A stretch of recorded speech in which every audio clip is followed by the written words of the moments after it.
perdido o no. Entonces, bueno, voy a avanzar acá y me cambio a mi otra pantalla. Bien, entonces, bueno, entre uno de los conceptos de los más originales que planteó Willy Hennig, pues en su sistemática filogenética, es este concepto del semaforonte, que lo que hace es básicamente considerar como caracteres todos los caracteres de importancia que sirven para hacer un estudio de la similitud o disimilitud de individuos, de especies, eh, eh, tanto de sus estados adultos como de cualquier otro de los estados de desarrollo de los organismos. Piensen, por ejemplo, en las plantas, que no solamente son las características morfológicas de las estructuras florales o las estructuras reproductivas de las plantas, sino también, por ejemplo, las características estructurales o los caracteres importantes de estadios de estadios muy tempranos, como la de los embriones, o por ejemplo como el de las semillas, en donde muchas veces las características de estas fases de los organismos, estas fases muy iniciales de los organismos, a veces son muy determinantes para establecer relaciones de similitud y por tanto de parentesco, ¿no? Por ejemplo, si las semillas tienen 1 o 2 cotiledones, si el endospermo está separado por una membrana o no, si la forma del embrión si las características de la forma del embrión se comparten entre algunos organismos, las distintas capas que tiene la semilla, el tamaño de la semilla, la forma de la semilla, todas estas características de un estado de desarrollo muy inicial de las plantas, pues también son importantes como características para poder establecer relaciones más precisas de similitud o disimilitud y por tanto de parentesco entre los individuos, ¿no? Entonces, bueno, por eso es a eso a lo que se conoce como el concepto de semaforonte, es decir, un individuo de una especie no solamente es el individuo en su fase adulta, como suelen estar representadas en las colecciones científicas, sino todas las fases, sino el semaforonte sería todas las fases de desarrollo de los individuos de una especie. Ese sería, digamos, el concepto, ese concepto de semaforonte, ¿no? Entonces, bueno, pues es por eso esta definición, como todos los caracteres que hay en los distintos estados de desarrollo de desarrollo de los individuos de una especie y que se presentan en distintos momentos, en un continuo de espacio y tiempo, y que, bueno, pues también son características que ayudan o contribuyen a establecer mejores relaciones de similitud y por tanto de parentesco entre las especies, ¿no? Y otro de los conceptos que define Willy Hennig no es el primero en mencionar el concepto de grupo monofilético, pero sí, digamos, es quien de manera destacada en su libro propone una definición muy concreta o una definición mucho más precisa de lo que representaría un grupo monofilético. Un grupo monofilético, entonces, lo describe como el grupo de especies que descienden de un ancestro común original al cual deben de pertenecer, digamos, al cual deben de pertenecer todas las especies que actualmente conocemos que fueron originarias por ese ancestro común, ¿no?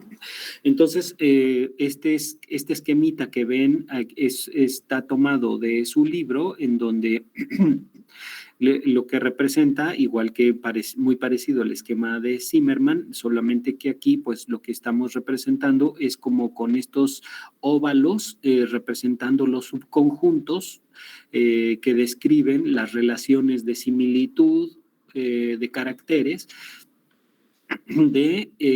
de especímenes que provienen de las especies que están representadas por los puntitos o estos pequeños puntitos negros o circulitos negros.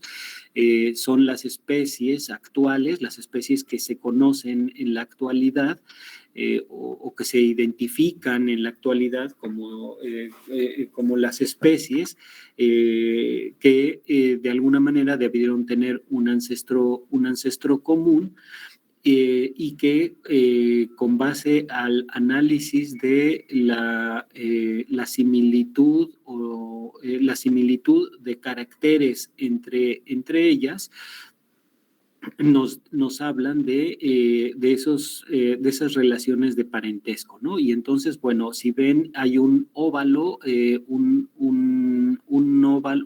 óvalo pequeño o un subconjunto que está agrupando el subconjunto 4, que está agrupando a 4 especies.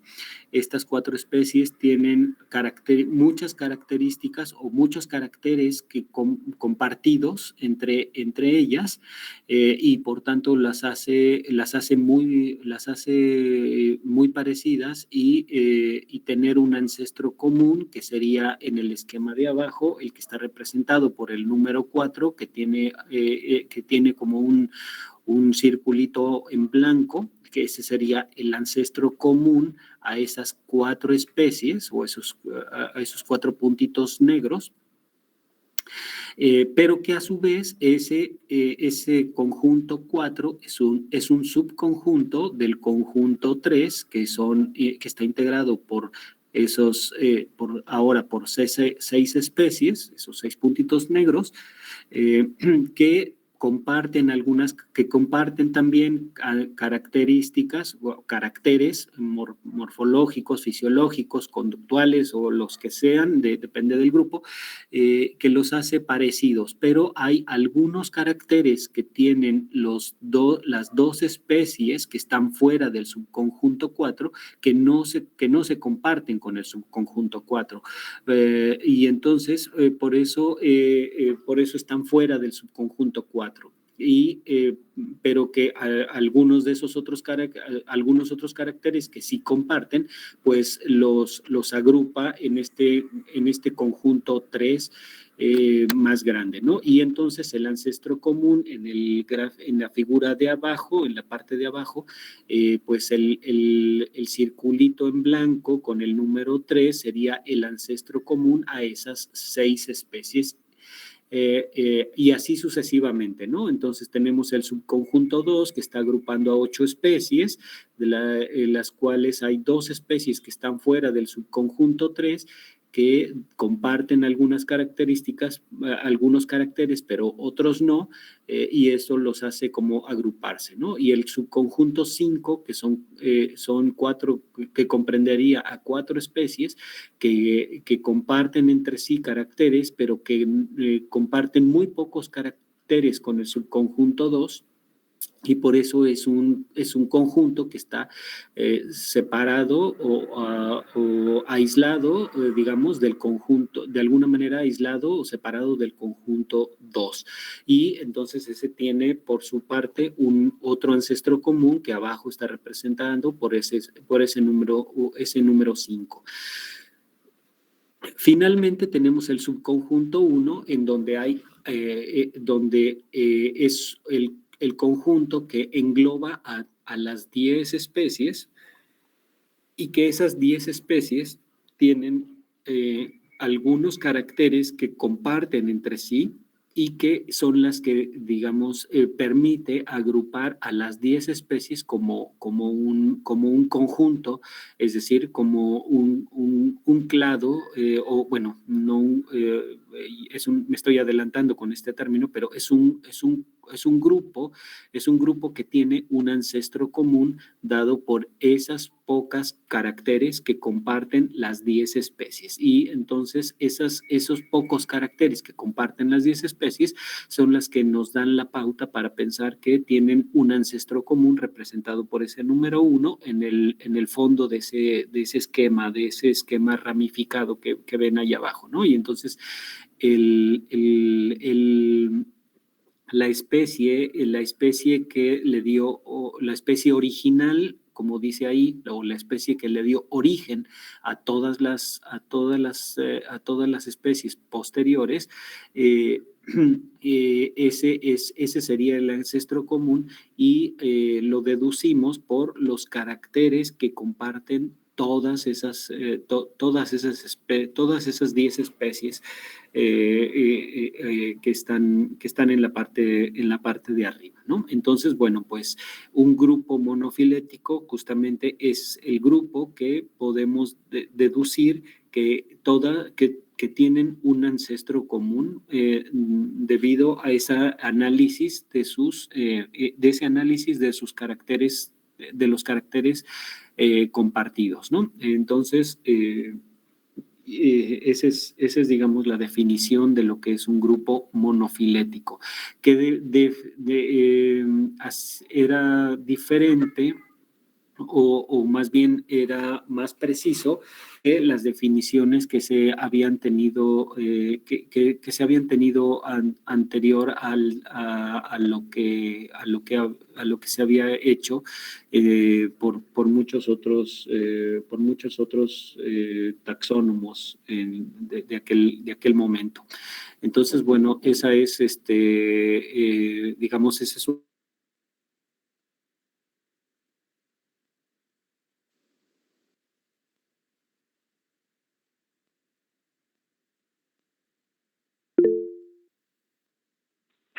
Profe, otra vez se dejó de escuchar.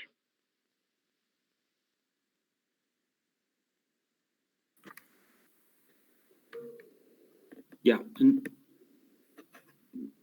Sí, ¿hay alguna duda?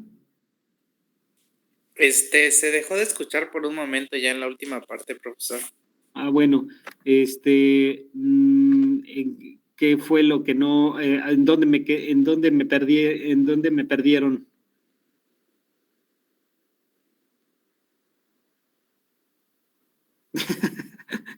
Estaba como que delimitando el concepto de grupo monofilético. Ok, bueno, entonces, no sé si la parte de la explicación de lo que representa en el esquema, los subconjuntos y los puntitos negros, ¿eso quedó claro? Sí, doctor. Ok, bueno, entonces Sí, profesor. el grupo monofilético es aquel que de manera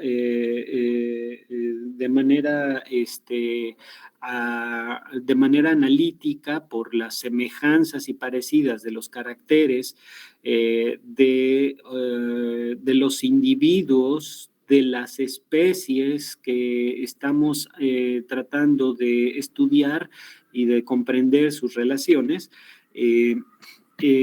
todas deben de tener un ancestro común, o debe de ayudarnos a deducir que tienen un ancestro común.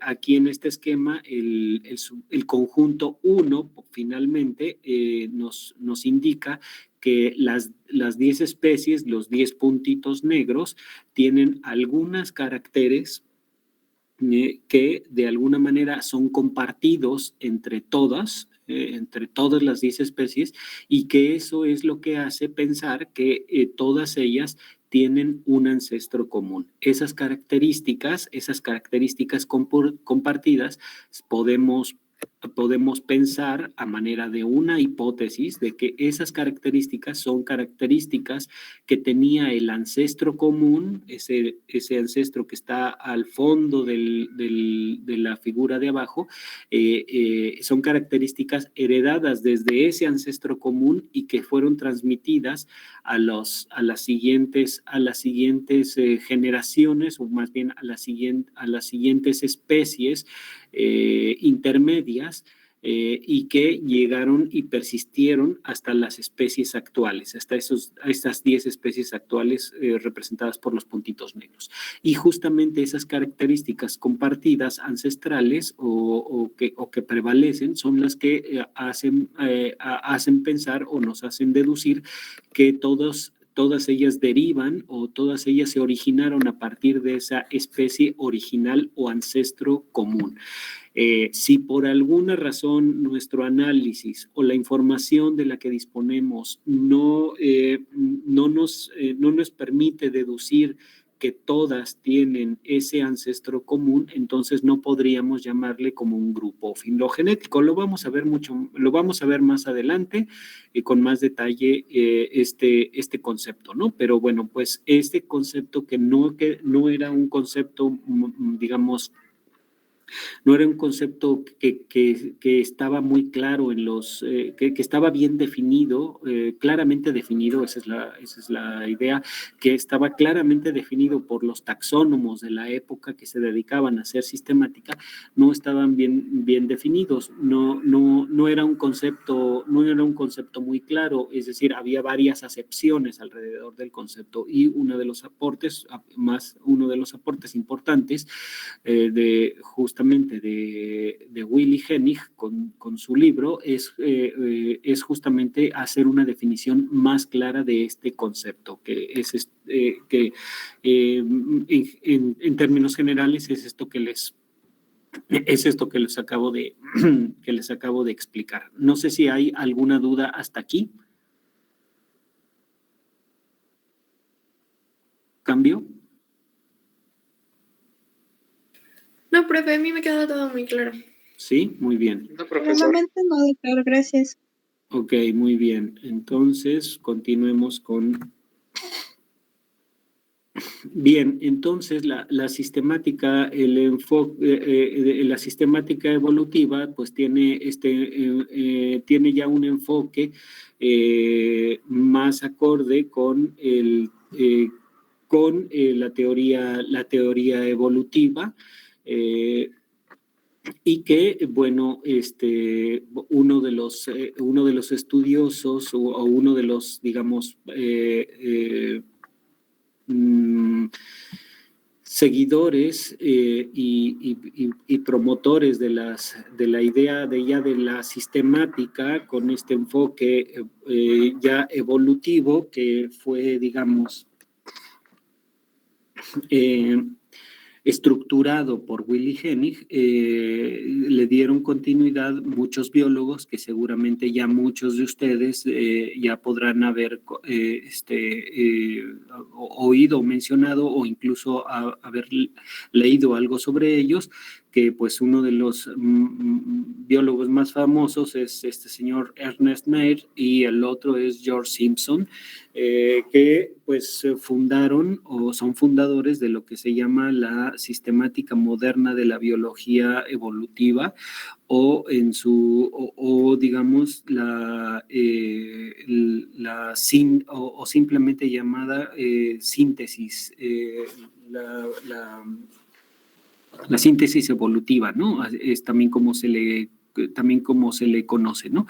Esto es porque también hubo, digamos, el avance del conocimiento científico de las leyes de la genética. Entonces, el aporte del desarrollo de la genética a principios del siglo pasado, es decir, entre 1900 y 1930, pues el avance del conocimiento sobre los mecanismos de la herencia y el nacimiento de la, digamos, de la disciplina de la genética, pues fueron los que le dieron como robustecieron mucho más y que se considera hoy como este neodarwinismo o filosofía del pensamiento de la síntesis evolutiva, ¿no? Entonces, bueno, pues estos pensadores o los que impulsaron este pensamiento, integrando los conocimientos de los mecanismos hereditarios a los estudios de biología evolutiva y por tanto de sistemática, pues fueron los que impulsaron esta parte, ¿no? Y son los que de alguna manera emplearon pues ya métodos menos cualitativos y más cuantitativos. Pero pues básicamente se basaron o estaban o sus ideas o sus aportes básicamente estaban sustentados en, pues por un lado, la teoría evolutiva y por el otro lado, el aporte de la sistemática filogenética genigiana, con la cual pudieron como integrar pues esta manera de pensamiento y revolucionar el conocimiento sobre la evolución, ¿no? Definieron, por ejemplo, el concepto de lo que era una relación o de lo que era una relación filogenética, que también era algo que se estaba debatiendo porque son conceptos como abstractos, a veces muy difíciles de definir. Y bueno, pues había varias escuelas, ¿no? Entonces, bueno, decían que plantearon que la relación filogenética pues era simplemente una relación cladística, una relación de los conjuntos o clados de especies que comparten caracteres. Y bueno, pues hay quienes ya empezaban a plantearse y a discutirse ideas con enfoques diferentes, y es donde se empiezan a desarrollar como distintas formas de pensamiento o distintas escuelas de pensamiento, básicamente 3 escuelas de pensamiento de la sistemática, y que pues hoy día de alguna manera ya se ha podido integrar, ¿no? Eso fue algo que sucedió en el transcurso de todo el siglo pasado, desde 1920, 1930 hasta pues finales del siglo pasado, en los años 2000, con todo el impulso de las tecnologías de análisis en genética, y después pues con todas las técnicas de análisis molecular, ¿no?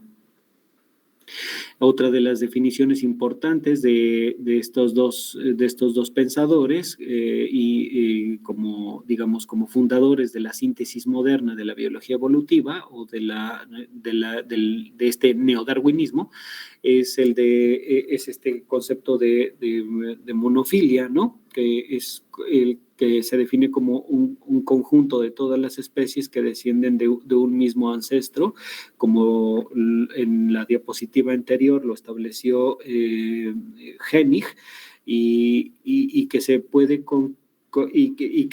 concluir en si un grupo de manera natural es un grupo monofilético o no lo es, ¿no? Después veremos otras posibilidades diferentes a lo que es un grupo monofilético, es decir, un grupo que tiene un grupo de especies que tiene un ancestro común.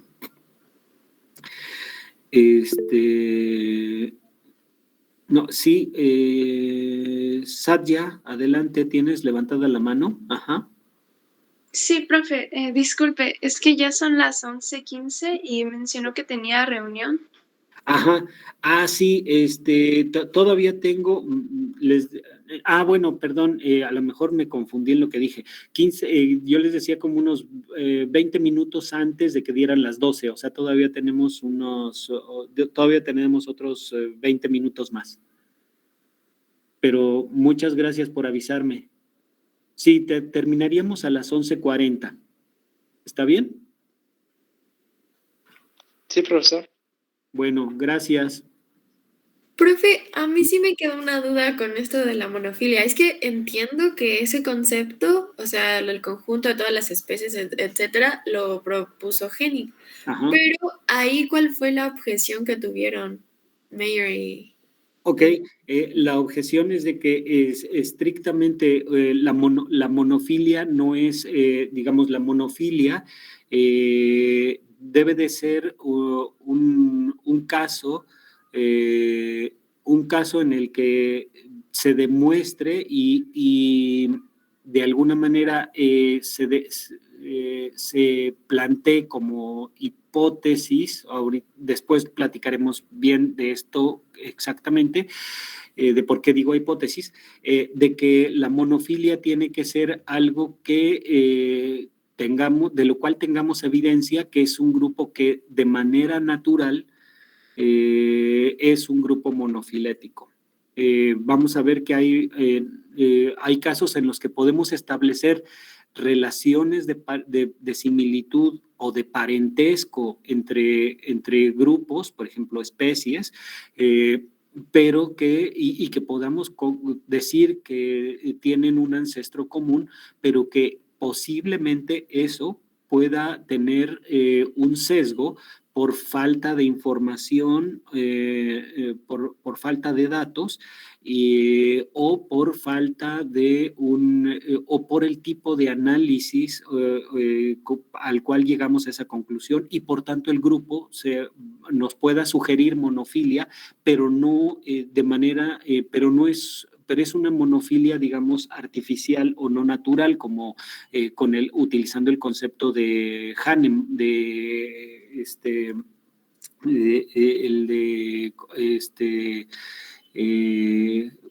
como señor, olvidé su nombre, de Zimmerman, perdón, sí, de Zimmerman.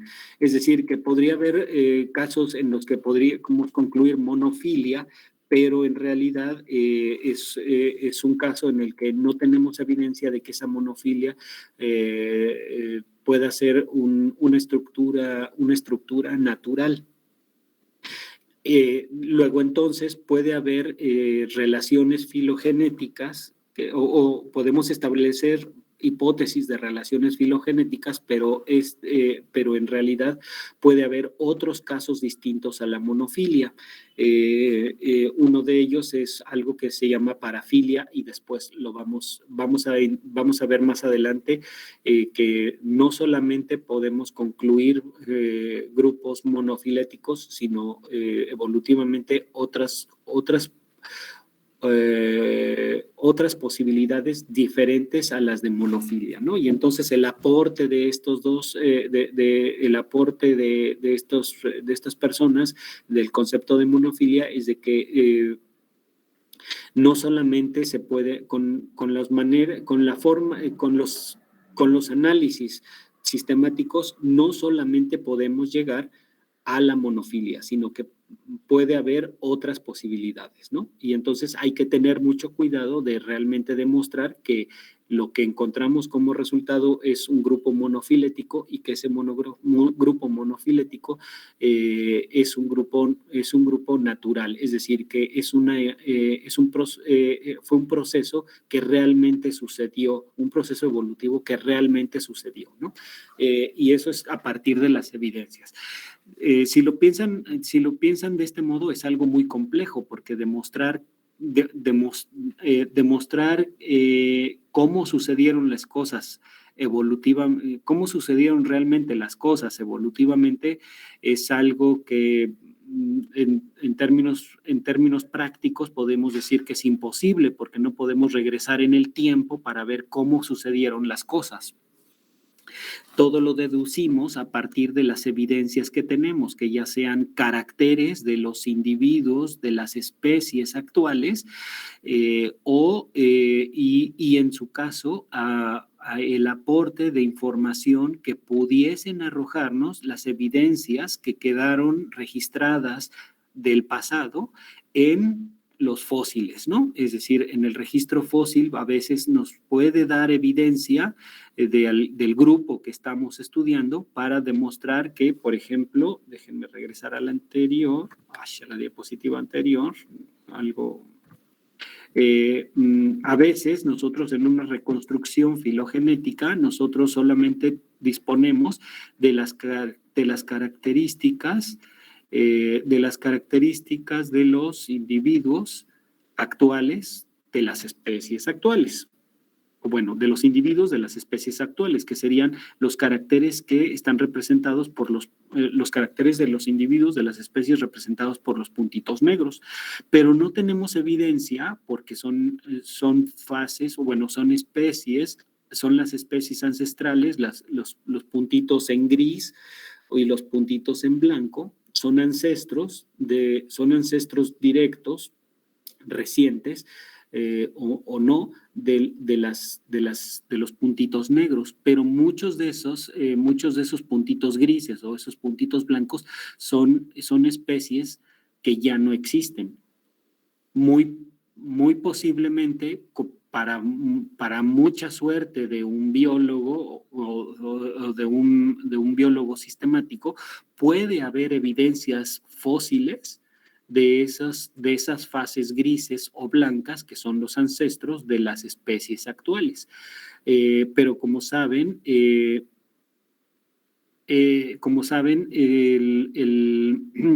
registro fósil, pues a veces es muy incierto o es muy incompleto, a veces no, pero si tenemos la oportunidad o tenemos la suerte de tener muchos registros fósiles del grupo que estamos estudiando, es decir, podemos tener evidencia de las especies intermedias en esa secuencia evolutiva que dio origen a las especies actuales, pues podemos tener más información para la reconstrucción y poder soportar con más evidencia si realmente el grupo fue monofilético, pero muchas veces no es así, ¿no? Muchas veces solo contamos con la información del presente. Y con ello tenemos que deducir qué pasó en el pasado. Eso, pues, si lo vemos desde este punto de vista, pues es muy complicado, ¿no? Es muy difícil saber no solamente cómo fue, sino quiénes son los ancestros, ¿no? Entonces, ¿quiénes fueron los ancestros?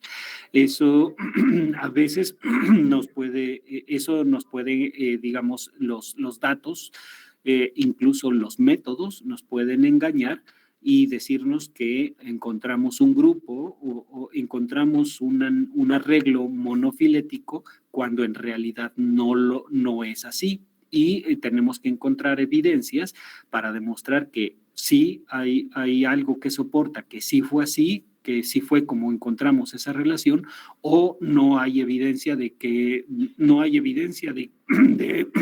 resultado que encontramos. Y eso nos ayuda a deducir si realmente hay una monofilia, es decir, si nuestro grupo monofilético es real, o es decir, natural, o es solo una especulación o es solo una hipótesis. Y es posible que pueda haber otras posibilidades distintas a la monofilia, entre ellas esa de la parafilia, ¿no? No sé si con esto más o menos queda un poquito más claro. Vamos a ver estos conceptos, vamos a revisar estos conceptos con más detalle en las siguientes clases.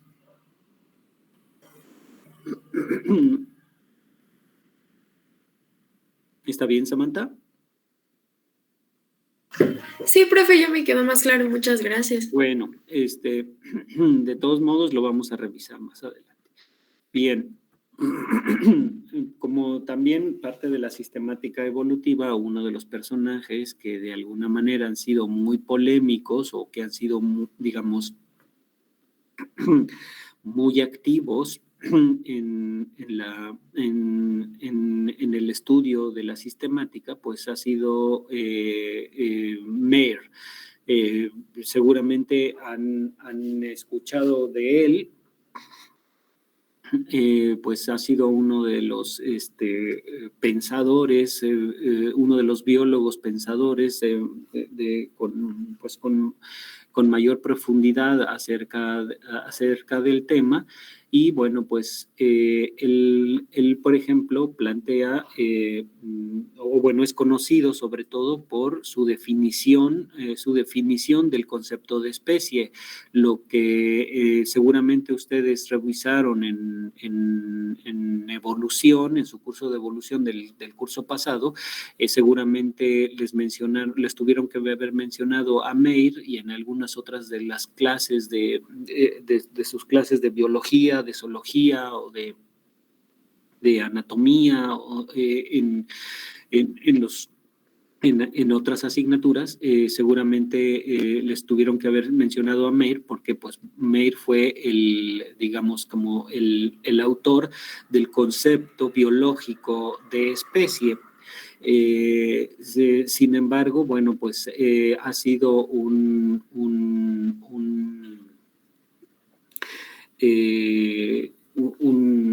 pensador que ha debatido mucho sobre este concepto y que, aunque nos parece que pues, podría parecernos en cierto sentido una discusión demasiado extensa o exacerbadamente extensa sobre una definición muy simple, pero es una discusión que a veces cobra mucho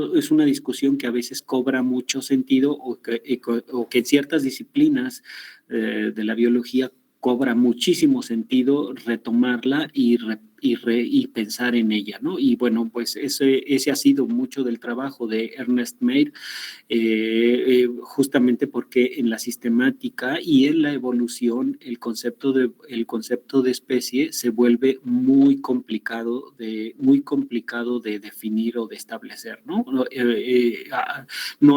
Llega un momento en que el concepto de especie biológica, como tal cual como lo planteó Mayr, no es suficiente o no funciona en ámbitos como en ámbitos como la taxonomía y en específico para la taxonomía de algunos grupos, por ejemplo, en grupos como bacterias o arquea, a veces la definición de especie y no la definición biológica de especie no tiene mucha utilidad. En estudios de filogenética, pues, o el concepto evolutivo de especie, el concepto biológico de especie en evolución no es suficiente y a veces hay que redefinir esta, ¿no? Y entonces, bueno, pues ha sido ha sido uno de los pensadores que ha debatido o que ha sido muy activo en el debate sobre la complicación de tener definiciones concretas sobre este concepto, ¿no? Es, digamos, como pensándolo desde el punto de vista de un biólogo, bueno, pues el concepto de especie es un concepto que utilizamos todo el tiempo en distintos ámbitos de nuestro quehacer como biólogos, ¿no? Entonces, bueno, pues es algo sobre lo que él ha aportado, ¿no? Y entonces ha hecho propuestas, es decir,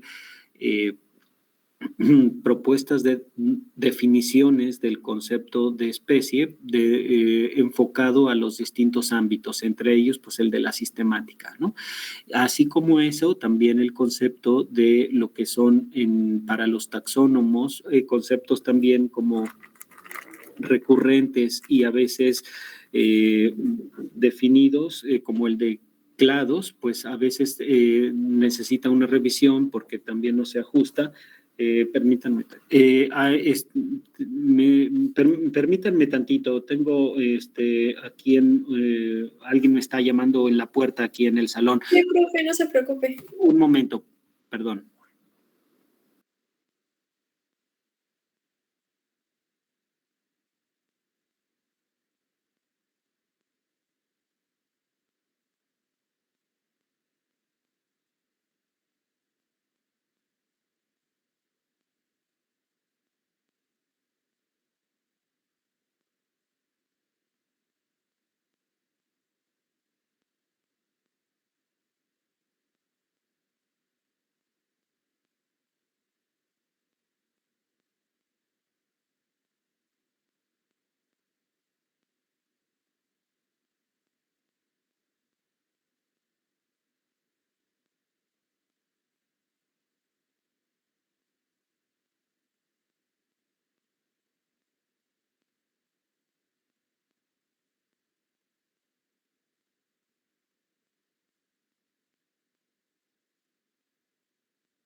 Desde el que me estoy conectando es el salón de posgrado.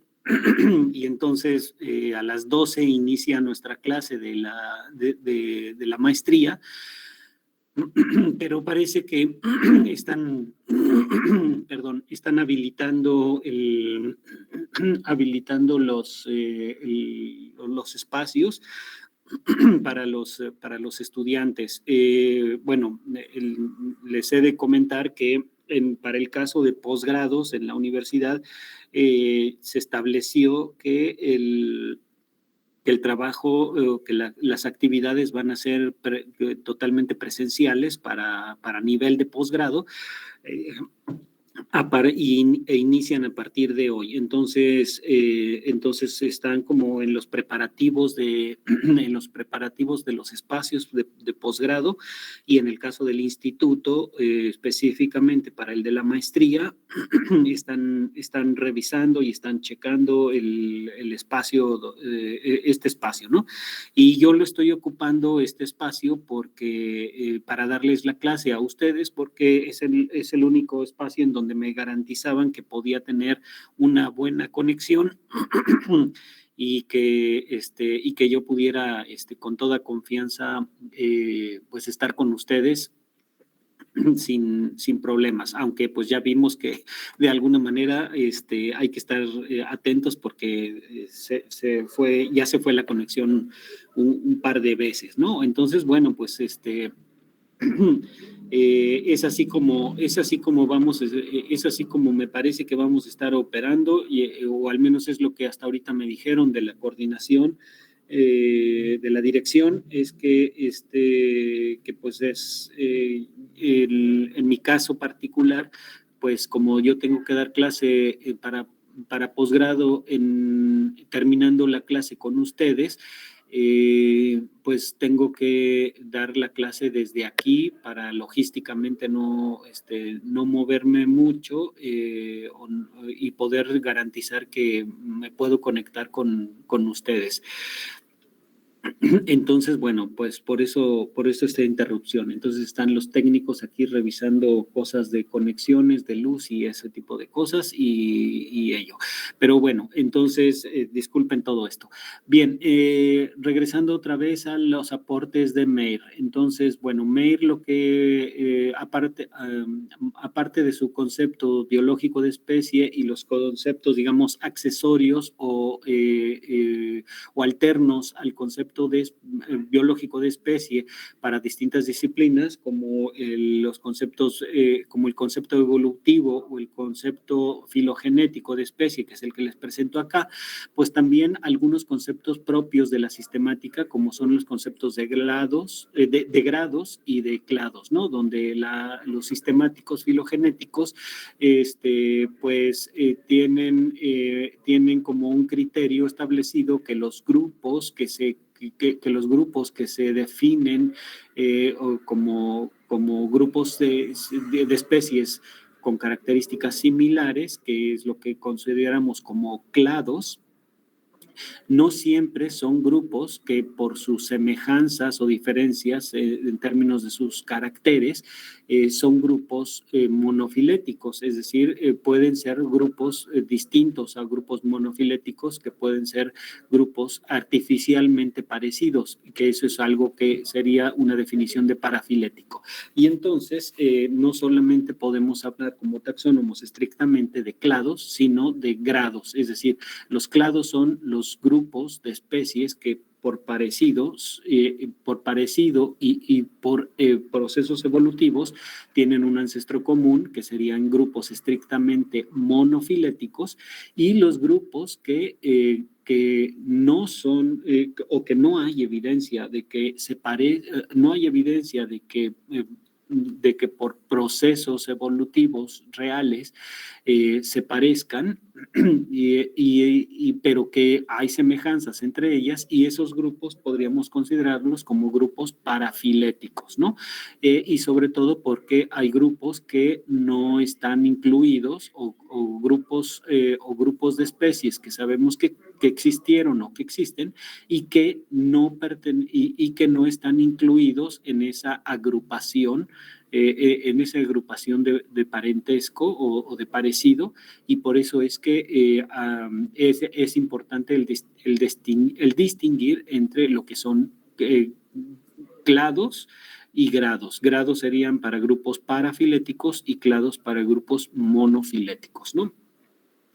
Bien, entonces, pues este sería como el aporte de uno de tantos aportes importantes, sobre todo este que les comento de Meir para la sistemática, y en general pues el concepto de especie de Meir para no solamente la sistemática, sino la evolución, y en general para pues muchas de las disciplinas de la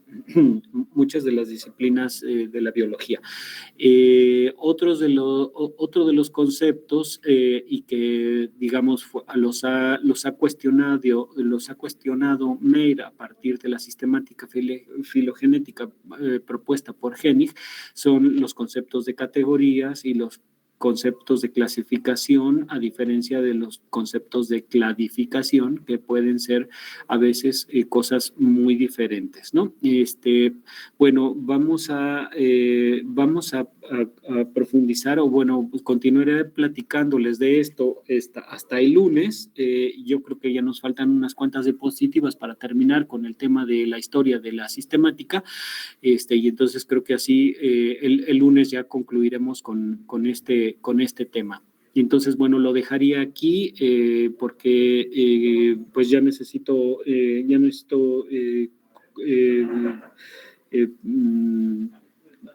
dar espacio para las actividades que se van a realizar ahorita aquí en este salón. Entonces, lo dejaría yo hasta aquí, esperando que no tengan ninguna duda o comentario, cambio,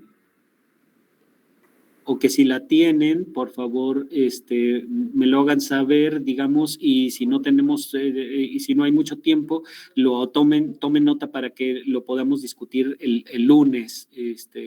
No sé, ¿algún comentario? No, profe, a mí solo que todo me quedó muy bien explicado. Muchas gracias por explicarlo así. Bueno. Pero pregúntanos. Ok. Yo creo que todo bien, gracias. Bueno, pues entonces lo dejamos hasta aquí y continuamos, y espero que ya terminemos el lunes con esta parte de la historia de la sistemática. Bueno, pues cuídense mucho y estamos en contacto y nos vemos el lunes. Por favor, si visiten la plataforma de Classroom y bueno, espero les sea de interés lo que les he compartido por allá. Nos vemos y cuídense mucho. Muchas gracias. Bueno, profe, hasta luego. Hasta luego. Luego, igualmente. Nos vemos el lunes. Nos vemos, cuídense.